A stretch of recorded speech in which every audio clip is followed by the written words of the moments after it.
Okay, we are live on the internet. Awesome. I'm enjoying this Friday tradition. This is good. I do like the Friday tradition. You just tweeted about bring your glasses because we may do some live diagramming. That is a painful reminder. Yes, exactly. That is a painful reminder. Dude, we have the same glasses. Yeah. In it to win it, baby. They are a painful reminder that I'm wearing glasses now when I look at the monitor. Yeah? It's like my old age caught up to me. I got these. Yeah, I got these. Like, it's a tiny bit of magnification to it, and it feels so immersive, right in it. Oh, nice. And mine are computer glasses. I didn't even know I made those. But then it's like last on the checkup, my doctor showed me the effect of the computer glasses, and it does feel pretty good. Yeah? Do you But need glasses normally to correct any like stigmatism? no, No. Okay. no, All right. normally no. That's why it felt a little odd for me. Yeah? But yeah, now I have computer glasses. It is pretty cool though. If you work all day on like the screen, feels good, feels Yeah, different. you gotta. Yeah, All right, hey, wears you down otherwise. Wears you right down. exactly, exactly. Well, I'm All right, what are we excited. going to talk about today? Well, I'm excited because you mentioned you might be doing some live diagramming, and that really brings me back to the good old days. Like our explanation sessions. And you said top of mind, you were potentially interested in discussing the async call graph, which is a cool thing to diagram, and then get into the protocols. Um, yeah, and I think we can't. What I enjoy about that topic, we can't really hammer it in enough, is because it's built on this open specification, and it's like, so just to go back a little bit here. I've been digging into a lot of your older uh, conference presentations and some podcast interviews that you've done, and just like it's fireside chat type of things, right? And going back 5, almost 6 years, and it's really interesting. Uh, and I haven't watched all of them end to end, I admit, but I've got into enough of them and dug into enough that there's you've been reiterating yourself on particular points over and over for a long time. And then within those like pieces, there's like these pillars of like truth that you've discovered, around completeness and forgive me, I'd have to like go look it up, but there's like I know there's like these pillars of truth that you've sort of built up, and then you've been on this journey of discovery in the distributed system space, and it started with specific technologies like Kubernetes, right? And then you've tried some other ones, and then you like discovered temporal, and we're like, oh yeah, this is this next new cool thing that helps solve a bunch of these problems. And then we're like, oh, but there's limitations here too. And then like, how do we really solve these problems? And like watching you sort of take a deep dive conceptually into like the fundamental space of distributed systems, what the like actual problems are, and how you can try and solve those as best you can, or attempt to tackle them, or like, you know, if you will, like the as simply as possible, right? Like as simply as possible.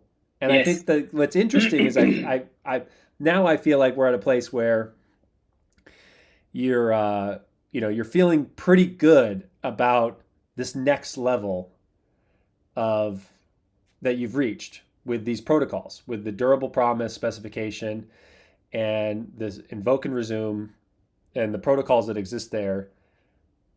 And that it's not just like this one specific technology, but it's like a mindset people can embrace. You know? Yeah. There's a there's a lot to Save that for the diagramming. unpack here. Yeah, also I'm taking a break while I'm not looking at the screen. There's a lot to unpack here. But one of my favorite analogies that I keep using is that of a chair. And saying if you have a four-legged chair, you can still take one leg away. And it is still a chair, right? If you take one more leg away, it stops being a chair. It's not a chair anymore.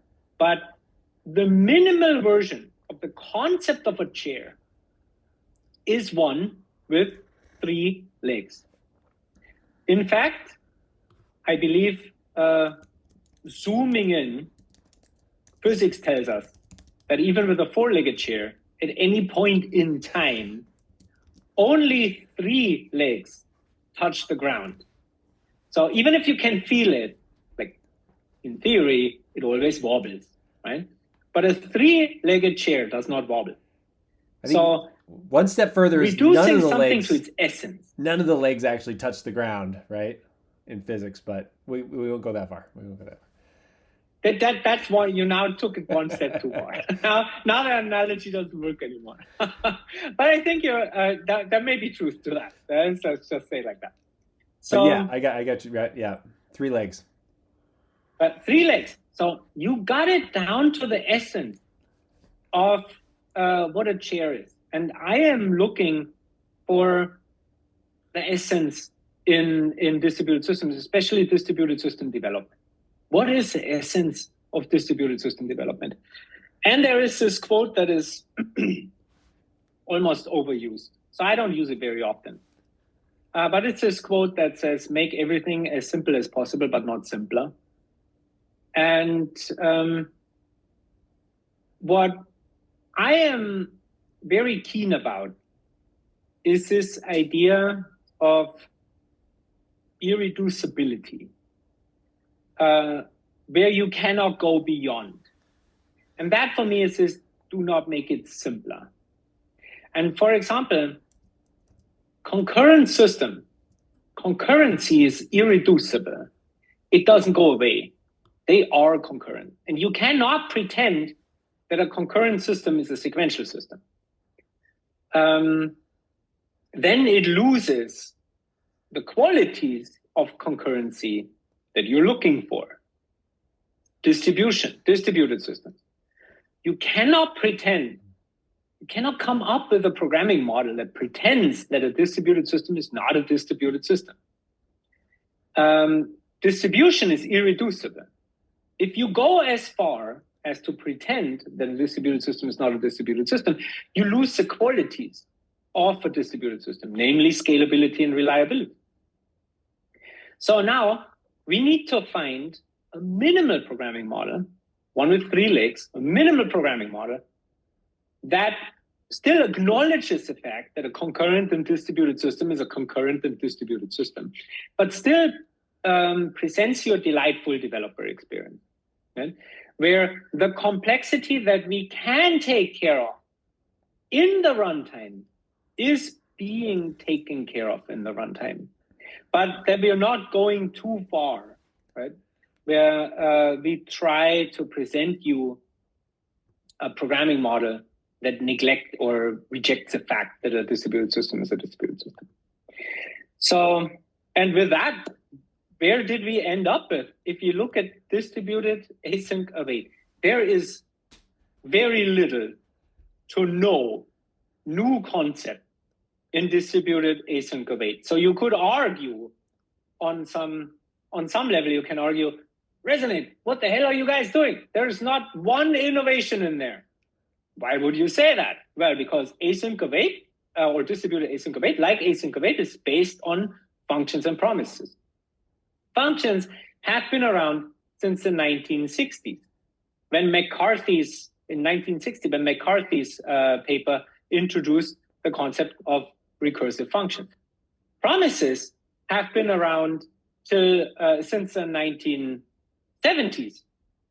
And there, it is harder to trace back to exactly one author. But I personally, I wanna. But no, let's not go there. So there's like, let's say there's a sort of a handful of authors could claim that they are the ones who invented promises. But since the 1960s and 1970s, right, they have been around for a long time. They are our main abstractions that resonate. So what we are trying to do is using these abstractions, taking them forward, right? Taking them forward and turning them in a distribution first, or distribution where distribution is a first-class citizen programming model. And all of the hard work has already been done since the 1960s, 1970s. Then in the late 1990s, the first implementations of async await came about. First, it was like basically just a Haskell library, right? And then more people discovered the concept, and then in the early 2000s, it landed in multiple programming languages. One is JavaScript, obviously, like a let's say a pioneer in the mainstream languages when it comes to async await. And well, from there on, a lot of different languages and runtimes adopted async await as their main programming model. JavaScript, TypeScript, Python, C#, F#, Rust, Kotlin, name your poison probably has async await. Yeah? Not Golang. Golang picked a different concurrency model that is communicating sequential processes. So that's fundamentally different. But a lot of other programming languages took async await and used it as their main programming language. So their main abstraction for concurrent systems. So all of this has been already done, right? We are embracing that. There's nothing that we added to that because async await. So we added the distributed part, distributed async await, but very carefully to make sure that everything you know and like about async await is still async await, right? We're not trying to build our own programming model in async await. We're not trying to build workflows and activities, workflows and steps, transactions, communications, deployment, services, whatever. We just want to stick to functions and promises. And with the underlying mechanism of this async await, or the underlying structure, by mechanism and structure and mechanism, is that async await expresses the concurrent structure of your application. And then the async await runtime, your language runtime, executes that concurrent structure. And that is what we can look at in a live diagramming session. It's yes. Like, how does that look like, right? What is that structure? Awesome. All right, yeah. Let's do that. Mm-hmm. And nothing gets me going better than some lines and boxes, you know? It's going to be a lot of lines. It's going to be a lot of boxes. So we draw two boxes right away. We draw one for a promise, too small of a box.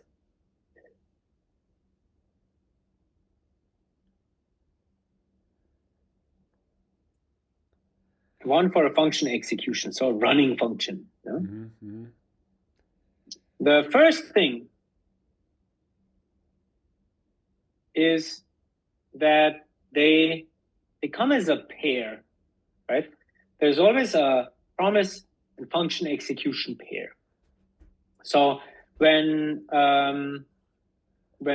one async function calls another async function,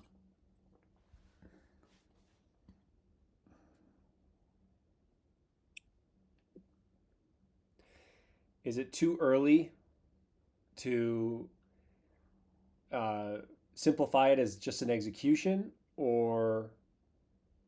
Yeah, we could also just say execution. Well, it's not wrong at all. It was a super aha moment for me in learning distributed async await and coming in from this, trying to solve like the human in the loop problems, knowing that or discovering that, wow, an execution could be a human completing something and pressing a button and then that corresponds to a promise, and then it's done. You know. That's true. Yeah, that is very true. Let's make that simplification a little later. Okay. So just for the sake of argument. Build up to so it. So here, if you look at that, this is let's assume bar is not a function but an async function, right? Bar is an async function. So here we have an invocation. We have an invocation of bar, and that returns a promise. So X, actually, let's rename it to P.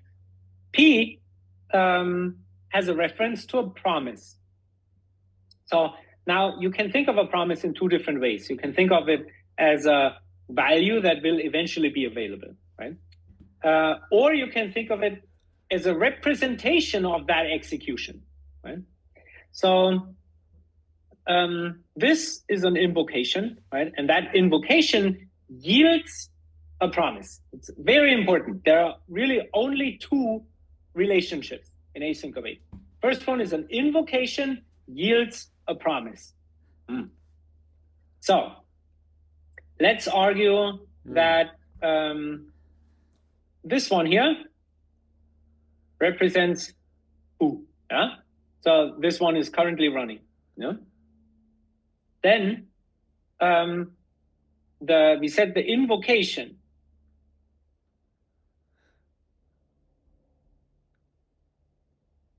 No, actually, we want to only call one here. The invocation yields a promise. So in most runtimes, right, this is more of an atomic step. So the invocation or the function execution and the promise are created at the same time. For distributed async await, because nothing in distributed systems is atomic. Yeah.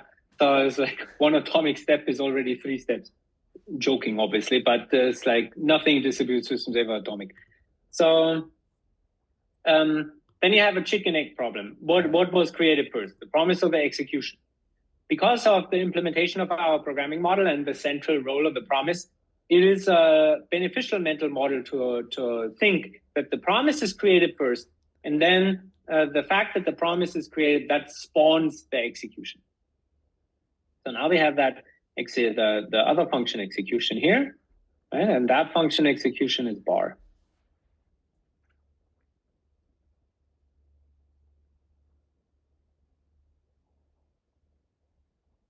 Yeah, and then we have so a normal relationship of like this little pair here. Yeah? So here we already saw the first relationship, right? It's an invocation. We invoked that thing. So it's invoke. Depends a little bit, like what do you want to emphasize? Are you going to say invoke because you invoked a function? You don't invoke a function execution. You can only invoke a function. The invocation of the function then yields a promise, right? And spawns a function execution. So do you want to say invoke, or are you more interested in the promise? You don't really invoke a promise, then you say create. So this is a little interchangeable here. And it's like if we want to say invoke, or if we want to say that function creates a promise, right? It depends on what we want to emphasize. But at that, it's basically the same thing. So here we said P points to a promise, right? And it's like because we are calling an async function, immediately get a promise. Okay, and then eventually, most of the time we write a wait bar right away, right? Then it's not a promise or a value, but it is really two different steps.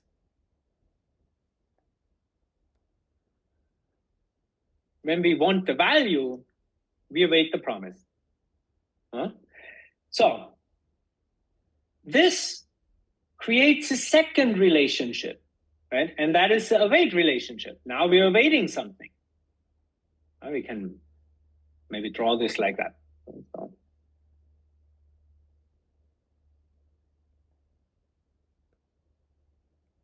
Right, so this function execution awaits a promise.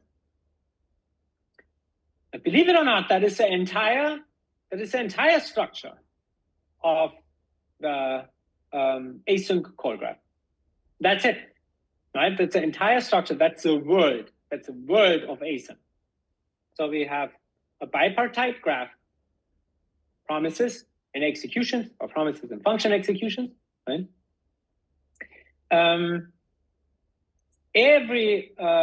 At least every function execution is accompanied by a promise. You are right when you pointed out, like, hey, what about human in the loop? Then you can argue that promises can also stand alone, which they can stand alone. But for our mental model of where we wanna explore how basically all of these calls and the call chain unfolds, let's reason about it in terms of pairs. So, Fair enough. and then this is this pair where these two just belong together, yeah? And we'll do something like that. Does it look good? Nah, nobody sees that. Okay, whatever. So where they belong together, and then we have an invoke relationship, invoke, and then we have an await relationship. That's it. So a function execution can yield an invocation and then receive a promise for that invocation. Later, it can yield the promise and then it gets a value. That is a concurrent structure of your computation. That already specifies the concurrent structure of your computation. That's it. That's all there is to it. The runtime is the one that makes all of this happen. The runtime is the one that needs to execute the function invocation. And that spawns an execution, right? That spawns a new execution. There is not much to this as well. But then we have the promise. And that is where the smarts come in. Yeah? And the promise is a conditional synchronization primitive. Because what happens if the promise is already completed and I await the promise? The answer is nothing. You just get the value of the promise, right? Nothing happens. But what happens if the promise is still pending and I'm awaiting the promise? That's where synchronization happens. Because now foo is blocked, is suspended, is interrupted, is however we want to call it. Foo is not making any more progress until the promise resolves. Right? It is stopped dead in its tracks. Boom. That is what the runtime has to do. And then there are different ways that runtimes do that. But that is the job of the runtime. This implementation of that conditional synchronization primitive. Now, all of that was async await. We didn't come up with none of that. Nothing, right? So that is it's like it has been around. If you want to trace it, far back with the function executions to the 60s, 70s, and that as a programming model, definitely early 2000s, right? So it's like we didn't contribute to that whatsoever. Now, what do we do? Turns out that all distributed systems are concurrent systems. They are just concurrent. They are so concurrent that there are multiple authors who, in the introduction, do you have the book here? I actually have the book here. Let me see if I have the book here. That in the introduction, very early on, immediately say that. Okay, I don't have the book. I have a lot of books here, but I don't have the book that I'm looking for. It's always the same. That in the introduction, they say we will use the words concurrency and distribution interchangeably. Yeah? So every distributed system is a concurrent system. So every distributed system has a concurrent structure, right? And there's like concurrency adds non-determinism, right? So execution order. Yeah. With this, you basically synchronize on certain execution orders, right? You say, okay, we are limiting the possible executions now to anything here, like for when P, meaning bar, is already completed, right? It's like the next line cannot happen before bar complete. So you're pruning the possibilities of concurrent execution. Really cool mental model. I enjoy that a lot. But distribution adds other stuff. Yeah? Distribution adds, number one, communication across processes, and number two, partial failure. One process fails, the other one doesn't, right? Now what? So async await doesn't take any of that into account. Why? Because it's async await. It's not distributed async await. So then how do we write distributed programs? Obviously, we write distributed programs already, right? It's not that we don't. But if I wanted to call bar remotely, what do I have to do? I can't do this. So it's like, well, the best I can do is basically call an HTTP fetch. So here I have a fetch, which is it's a local. This one is a local function invocation. Right? I have a fetch. Let's just do this. So that's if bar made a fetch call to some other. Fetch is like an HTTP fetch API, right? Yeah. We just call HTTP fetch, and then we throw in here.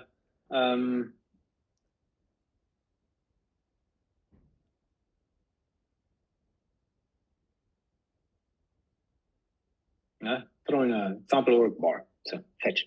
Cool. On this side, I have some HTTP handler, whatnot, express situation. Yeah? I'm omitting a bunch of intermediary function executions, but we'll be generous here. And now that thing, that HTTP handler basically matches on, up.get matches on bar. No? Wouldn't that be like that HTTP? Because the top level functions foo calling bar, and then bar is calling baz. No, here I want to call. Let's forget about this. I just want to call basically from foo. I want to call bar, but bar remotely on another computer. Gotcha. Sorry. Yeah. Okay. We can keep this going for sure. Yeah, it's like we can keep this going. We could now here is bar, and that one could call baz remotely. Absolutely. Yeah. But the point here is now this is one. Go over here. This is one async call graph, and this is one async call graph, right? And yeah, there's an HTTP connection in between, some TCP connection, some HTTP, but that doesn't extend the call graph. It's not one coherent call graph anymore. There is no programming model that knows about foo calling bar. There is a programming model that knows that the local execution foo calls a local execution of fetch. Whatever happens past that, the programming model itself, the runtime, is blind to that. The same happens on this side.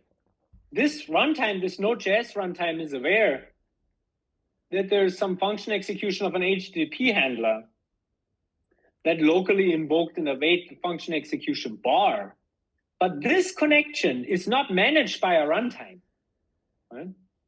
And that is a major problem when it comes to the you want to span one coherent call graph, and you want the runtime to not only manage the concurrent structure but also the distributed structure, and you want to do recovery. And how do you even do recovery? Yeah. There is so much wrong with this that I'm actually surprised that this is one of the main methods of communication. One thing that's 100% wrong with this is typically this function execution, this HTTP handler, is only active as long as this TCP connection actually exists. Right?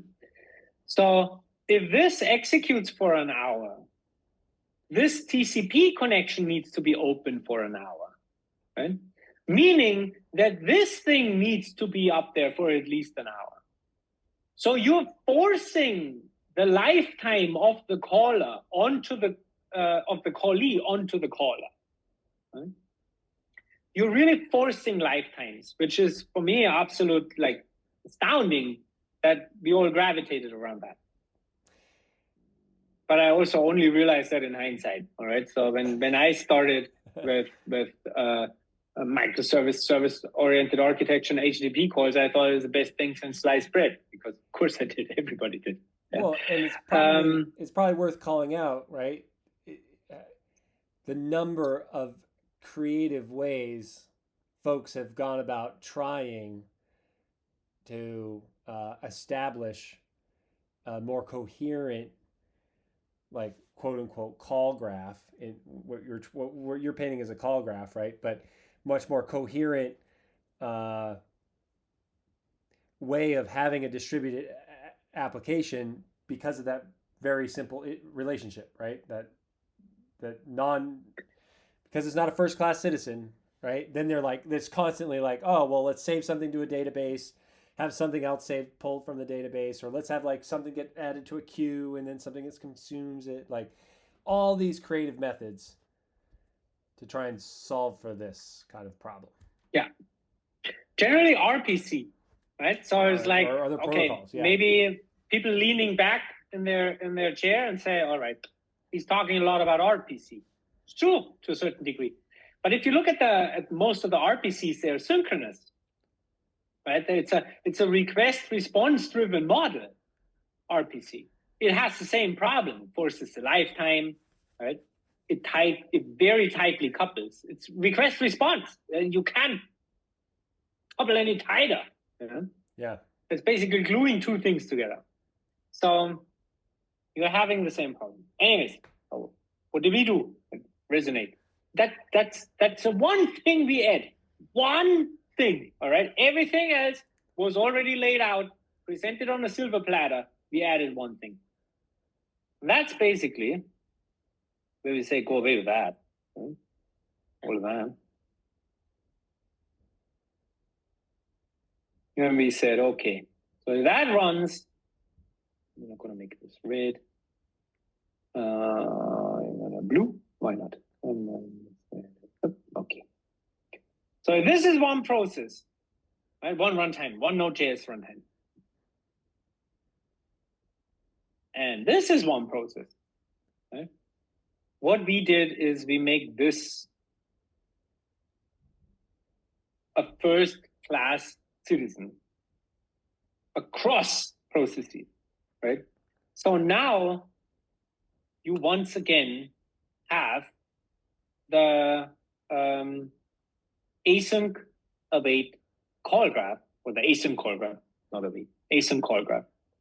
But even the invoke and create relationship and the await relationship across processes, across nodes, generally speaking, across localities, is now a first-class citizen of the runtime. So now let's do the foobar bars situation. That didn't work. Foobar Baz. It's always foobar Baz. Has to be foobar Baz. So I thought it was some sort of conspiracy at first when I got it. Everybody was using foobar. Like, who taught everybody to use foo and bar and baz? I don't know. You know, that is a really good question. But man, it took off, and I was surprised. Like, I just couldn't understand how everybody did that to explain, to do example applications when I got into doing development. I will be forever grateful, because I love abstract thinking, because then I know I'm not focusing on the wrong thing. It's like every time I see like an example of something, then I'm drawn to look at the business logic of it. Yeah. And I want to look at the business logic. I want to. So foobar Baz is my heart is always like happy thoughts when I see foobar Baz. Yeah, it maps directly to your functions. Exactly, whatever your functions maps to your functions. Exactly. So now we have, and that is the cool thing here. There are two different dimensions now. So the invoke relationship and the await relationship. This is an intra process. relationship because it happens in the same process. So that's one dimension. Is it intra-process or is it inter-process, right? So this is intra, this is inter. This is between. This is between two processes. But it's still the same relationship. Look, it's still an invoke relationship and it's still an await relationship, whether it's within a process or it's outside the process. That's what Resonate added to the entire programming model. Not more, but that. That's it. All right. This just like the elevation or lifting of one concept to embrace one more dimension. Interprocess, intraprocess. The end. Yeah? Now, in order to make this work, there are some mechanics involved, of course, and also in order to now, for example, use this programming model as a basis for recovery from partial failure. Right? There is also some. Let's look at that because it's also pretty interesting.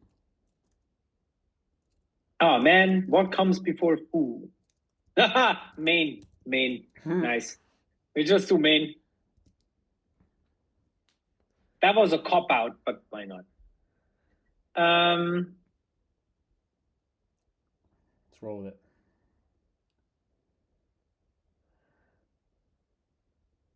Main and immediately have another like a remote execution feels wrong. But okay, anyway. So we have, let's call it an entry. No, we stick to main. So we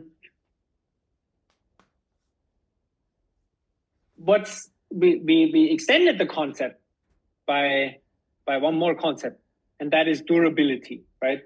This entire idea of like durable executions and whatnot, that is meant to address the fact that there is partial failure in distributed systems, right? Something may fail, but I still want to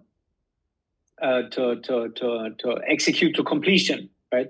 That is like is correctness via completeness. Usually, if we run something to completion, our system is correct, and if we crash somewhere in the middle of it, our system is not correct. It's in an inconsistent state most of the time. So, in order to add durability to the mix, we did one more thing.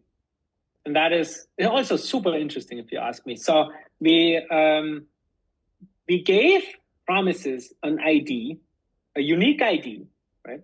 Globally unique, it's a URL. We gave promises an ID, and we store promises in a database, wherever that ID points to. The state of the promise is stored in a database. So that alone gives a promise durability. Why? Because it's a piece of data and we store that piece of data, right? Duh. Yeah? So we store that piece of data. So this thing has first class durability, or let's say first order, second order, first order. Why not? First order durability. Why? Because it is the one where we assign an ID to, and it is the one where we store the state, right? But we usually don't only say, hey, durable promise. There's also durable execution. How is that function execution durable? It's only made durable by the second degree. It has the same ID because they always come in a pair, right? So we don't need to give it another ID. If I want to know the ID of that one, I follow that relationship and here it is. Yeah? And a promise also generally contains the information of the invocation. So what function was it and what arguments was it? So I'm also not storing the state of the function because that generally can't be done. There are some runtimes that can, but most cannot. I think we talked about that last Friday. Yeah. I forgot. So also then, but we're not reloading it. We're just restarting it, right? Because we also have all of the information that we need in here. So just restart it. That's why I call it this first degree durability, and that thing is second degree durability, right? Or you could also call it direct and indirect. I don't know. I didn't settle on a good name yet. So anyways, these relationships are now managed by the runtime, by the Resonate server. What does it even mean? What does it even mean that the Resonate server manages that stuff? That is where the protocols come in. I just finished recording for the P99 comp, for my talk on the P99 comp. There I talk a lot about the protocols as well, and the architecture of the Resonate server. It's going to be released sometimes in October, end of October. And so the invoke relationship, right? Now, what happens on invoke? Yeah, so invoke creates a promise, and then that promise needs to spawn an execution. And then what happens on await, right? Well, you need to resume an execution. So that part of the protocol, what we call the coordination protocol, because it coordinates between two executions, or between two promise execution pairs, coordinates. So we call it coordination protocol. And our distributed coordination protocol is based on exactly two messages: invoke and resume. That's it. Not another message. Invoke and resume. Our Resonate server will only send two messages: invoke and resume. And guess what? We didn't come up with that either. Yeah? Because if you look at, for example, the JavaScript event loop, that's what the event loop does, but in the process, right? So the event loop spawns an execution and eventually calls a callback, right? Spawning an execution is calling a function, calling a callback. Callback is also a function, right? It's two function calls basically in an event loop. Kick that off and resume that thing. Can I ask you a question about that? Please. For my mental model, then, the resume aspect, when you say the callback, often am I correct in thinking then the callback is the remainder of the function? That exactly it. Right? Okay. That's exactly it. And that is generally called the continuation. Okay. Callback is the continuation. That's exactly it. Perfect. Because if you want to write, and that makes sense now that makes sense now that we've broken it. Basically, the async await in JavaScript is built off of generators, right? So essentially, if you write a function that uses async await, it somehow gets, like, before it's run, it gets broken up into a series of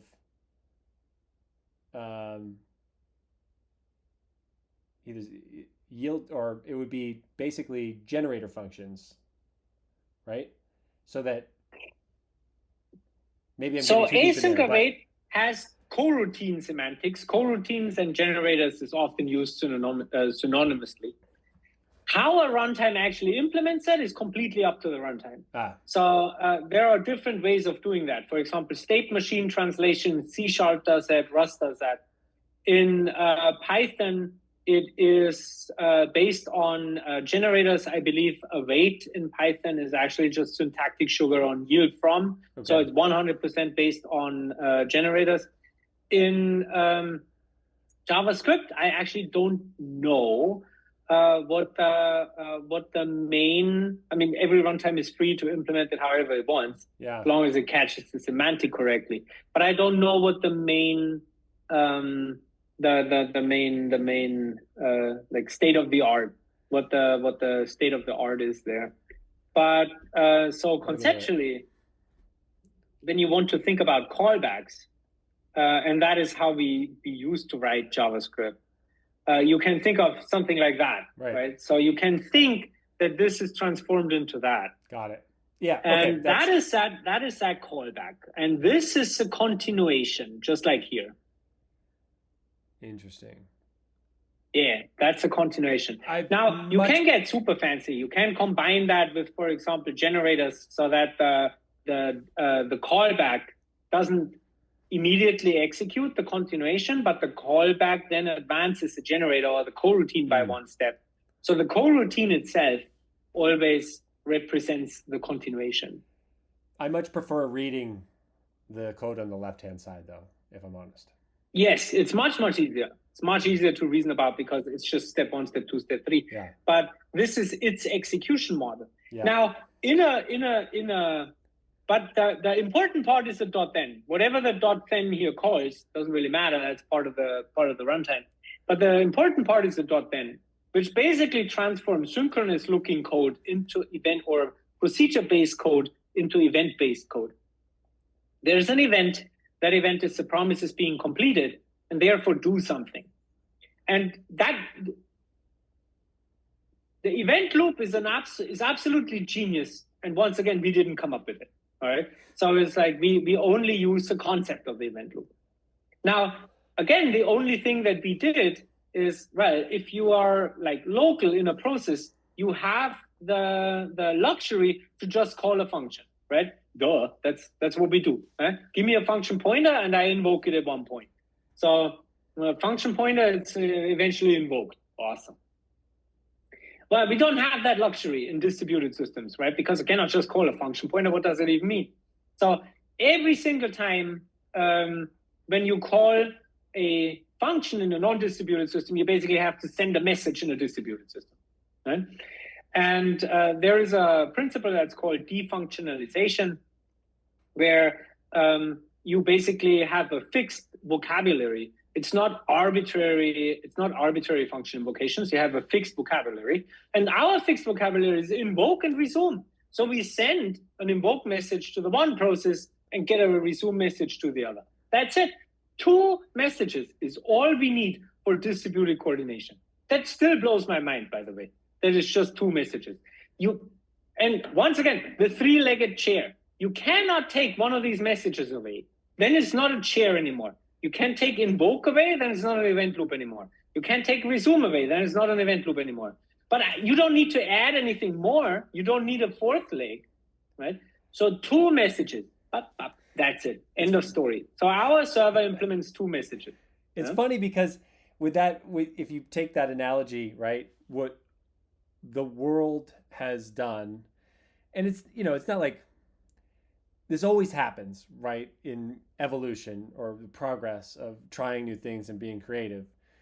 But basically, in trying to solve the problems of the distributed system space, we've seen 8-legged chairs, Yes. right? 8, 10-legged chairs come about when you just need the 3, you've got it working perfectly with 3. Man, we could be at release 3.0 by now. Yeah? If we were just to add more stuff. Yeah? One of my other favorite quotes is like, I would have written you a shorter letter, but I didn't have the time. We spend so much time in reducing it to its essence, in taking stuff away, right? It took us basically a year to come to this point in understanding that seriously all that our server needs to do is send an invoke message in one direction and a resume message in the other, right? And this like boiling it down to the essence, is contributing to our philosophy of dead simple to understand, dead simple to develop with, and dead simple to operate. And for me, the dead simple to develop, dead simple to operate, very important qualities. But for me, the best part of this is dead simple to understand. All right? There are fantastic APIs, dead simple APIs out there. But then when you like open up that treasure chest and look into it, you don't understand nothing, right? I hate that. It's like, I feel the last time I understood a technology stack from top to bottom was 1999 when .NET Beta came out. There was so little to this. There was one book. There wasn't even an IDE yet. Yeah? And I read that thing and I played with that thing and I had a feeling I understand everything of it. I understand every single line of it. Yeah? Later in college, we had like what was it called? It wasn't called Mono. It was not called Silverlight either. I forget. There was some open source implementation that you could debug through. So at that point, I really understood everything about that technology stack, right? That was somewhere 1999 to 2000 to 2003, 2004. From there on, I lost my ability to understand everything because I don't even have the time, right? I can read the Kubernetes source code from top to bottom. I'd never get anything done, right? And then that's only one piece of the puzzle. You know? So what I really wanted to make sure of is that this even dead simple to understand. You can open up that treasure chest, look in it, and say, "My God, I got it." You know? So it's a tough goal to achieve, very, very tough, but I think it's totally worth it. Especially if we say this is a programming model, where we say this can be the foundation of your entire system. Yeah. Right? If it's a foundation of your entire system, then you should have a lot of confidence in using it. I am never more confident than when I understand something. Then I'm confident. Yeah? If I don't understand something, then I'm uncertain, and when I'm uncertain, I am frustrated. It's one of the most debilitating feelings. Uncertainty. Certainty, and boom, confidence, good to go. True that. All right.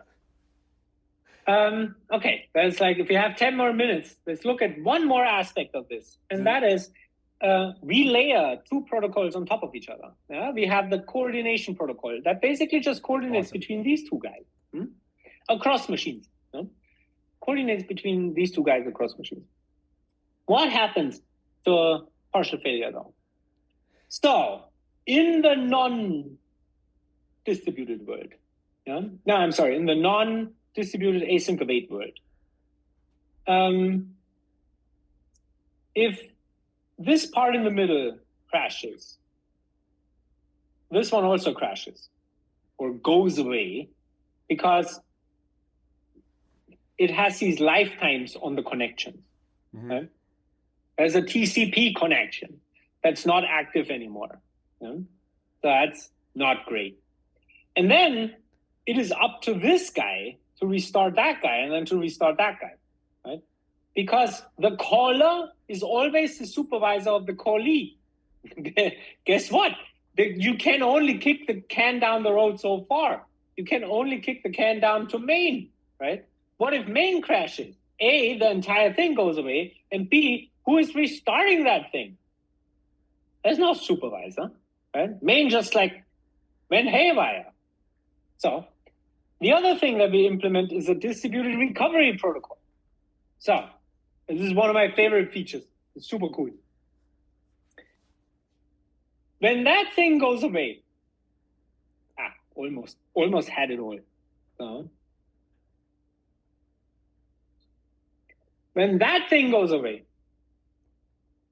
nothing happens. Nothing happens to main. Nothing happens to BAS because they are not dependent on that thing, right? They are their own concurrent unit of execution. So what our protocol ensures is there is a supervision built into our protocol. That is, every message gets delivered in the context of a task, whether that's an invoke message and a resume message. And remember, we only have two. They get delivered in the context of a task. And a task is responsible for exactly two things: reliable message delivery and reliable message processing. Meaning, especially the processing part, as soon as we check out a task, some process checks out a task, says, all right, I'm going to work on this task. We start a heartbeat protocol between the server and the process that is responsible to work on the task. If the heartbeat, like here, crashed, right? If the heartbeat stops, the server, which is the supervisor, assumes that, well, the process crashed. Therefore, I need to redeliver the task, right? So it's and reprocess the task. So we can repair the broken part of the call graph. And since durable promises all have an ID,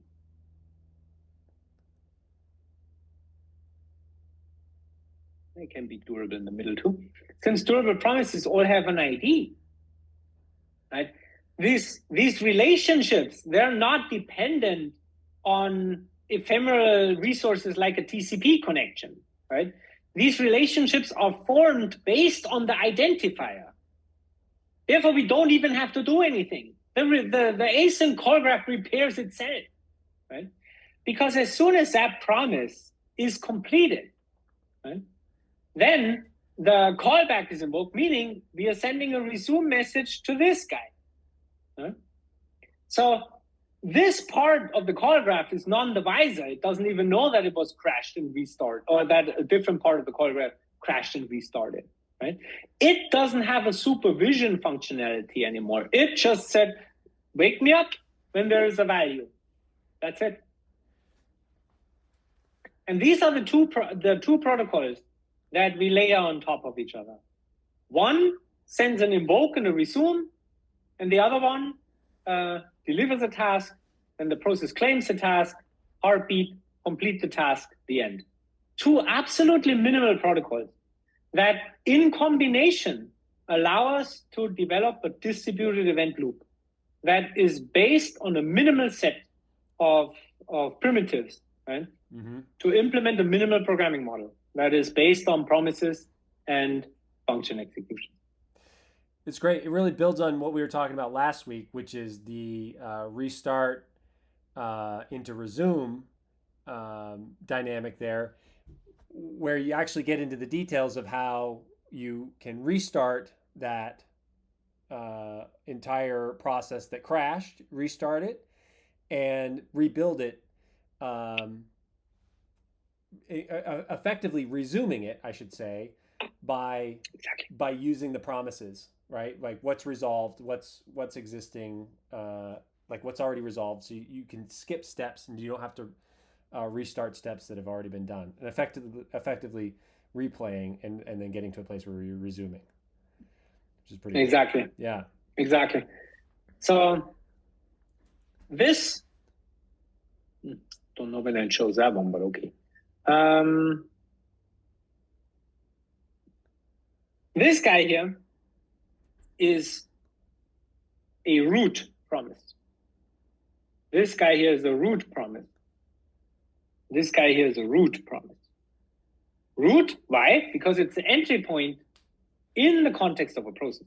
Yeah. This is both a global root and a local root. Global root because it's the first promise in the chain, right? It represents the entire flow. These are only local roots because they have parents, so to say. Right? Yeah. They were started within the same call graph, not within the same process, but within the same call graph. This is the root of the call graph. Therefore, I call it a global root. These are local roots. And the local roots are the restarting points, right? It's like, or root in general. Root is restarting point. This can also actually act as a restarting point.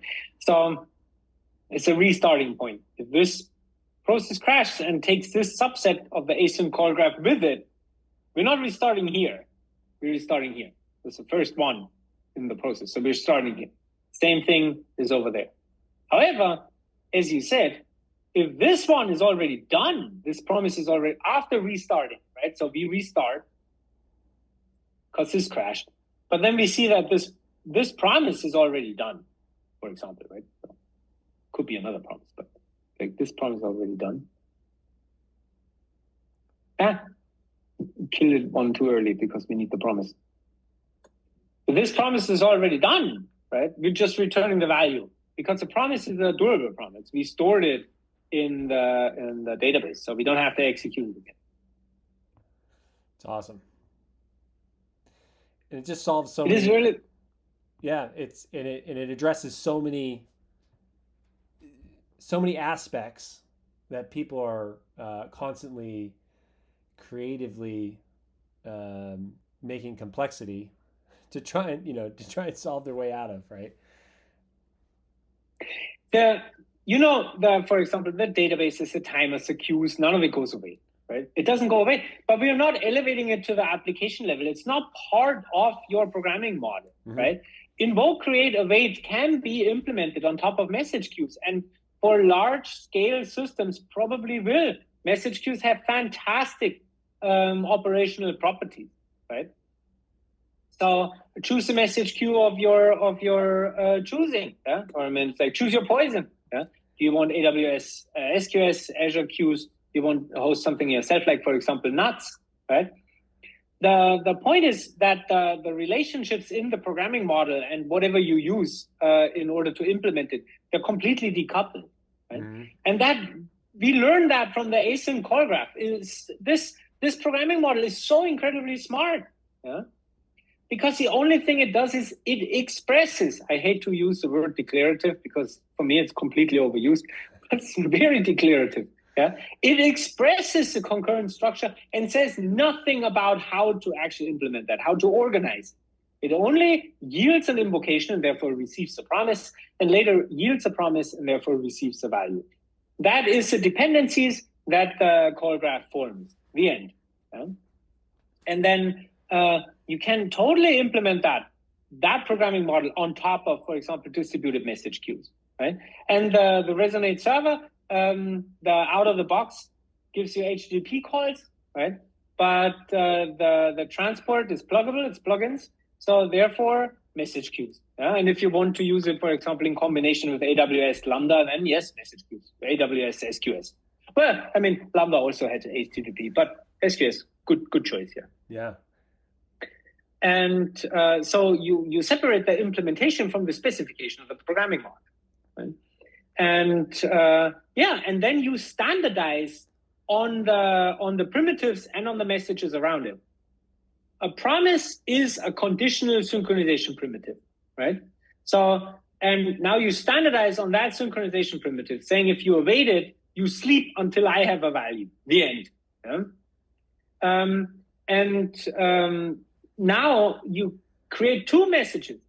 So left side here, creates a promise. Therefore, promise sends an invoke message to something else. And then that thing completes a promise. Therefore, promise sends a resume message to the other side. And you're done. So you standardize on the primitive, on the semantic of the primitive, and then you get to standardize on the messages that are being exchanged. And that's it. And you can fully map that to an event-driven system, right? You can fully map that to an event-driven system because this is not a request response, right? It synchronizes on the promise, which basically means the event has not happened yet, or the event has already happened. Yeah?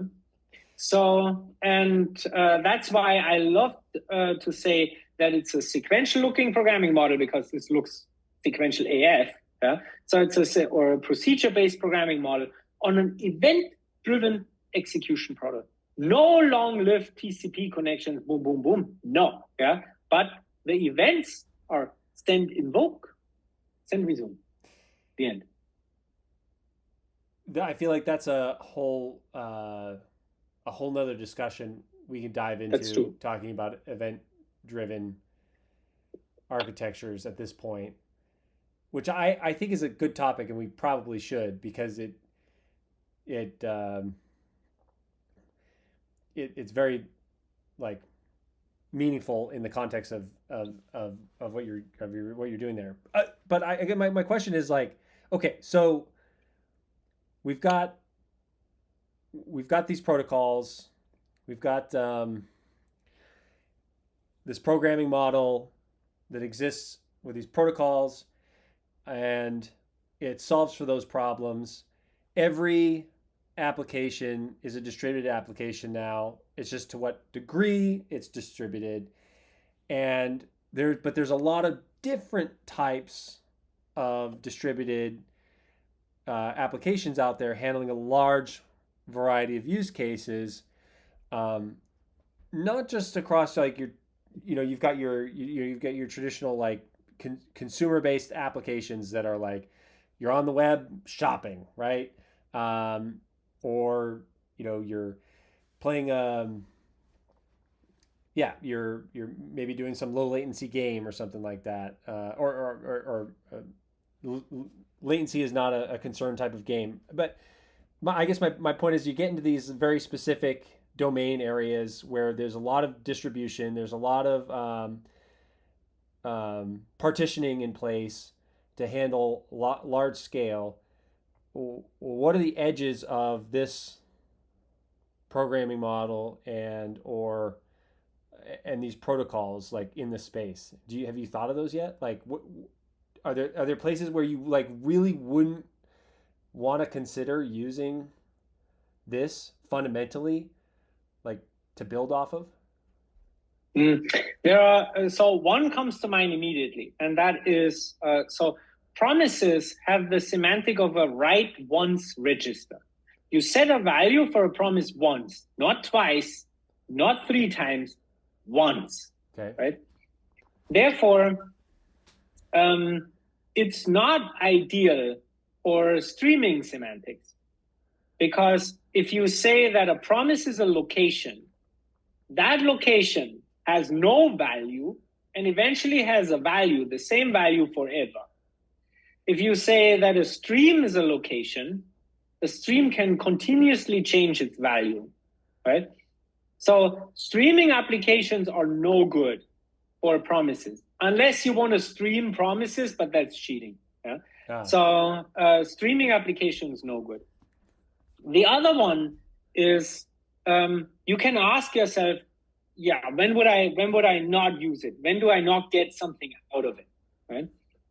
And that is when retries are cheap, very cheap, right? Because we do a shortcutting based on the promises. If the promise, it's the memoization of the function, right? If the promise is already fulfilled, don't do it again. Yeah? If you argue, you know what, my computation is so cheap that there's no benefit of me not just doing it, right? Then that's one thing. However, you have to carefully check that against your requirement for supervision. As we said, you can kick the can down the road only so far. So it's like, this is my entry point, right? Entry point. If that one, it's like anywhere down here crashes and the one before can just restart it, fine. Yeah? This one crashes, this one crashes, this one crashes. This one is your last line of defense. Yeah? This one also crashes. Nobody's gonna retry it anymore. Yeah? So if you're that confident to say that I don't need sophisticated, or I have basically built-in sophisticated supervision, right? So I was like, this guy not gonna go down. This guy is redundant. This guy has recovery guarantees. This guy has, I don't know, whatever. You know? But you basically have the confidence that whatever happens, it is going to retry. This is going to retry. Then retries are cheap and you don't have the supervision problem, then fine, you're in a fantastic spot. Yeah? If retries are expensive and or you have a supervision problem, this is a good choice. Word. But the other thing is also, remember, it's like it's async await, right? So it's like it is already the programming model that you're probably already using. So right. There is it's basically like it's not a massive like leap that you have to take. It's not a massive technology stack that you have to deploy. If you start with a simple async await application and eventually you just want to increase or extend it to a durable async await, you do not have to rewrite your application, right? You just add to it. It's a very additive experience. It's not oh man, back to the drawing board, I need to do everything differently. Awesome. That was great. That was a good end-to-end explanation. I like that. It was solid, man. Thank you. I like diagramming. Yeah. I like it when you diagram. So that's good. Good. That was a good Friday. Awesome. Okay, cool. Well, let's wrap it up. We're a few minutes past our intended time, and like that was a great end-to-end chat. So yeah, we'll wrap it up here. Anybody following along? That was Dominik Torno, distributed systems expert in OG, talking about distributed async await, and I'm Cully, aka Flossy Purse, and we'll be on next Friday hopefully. So we'll see you then.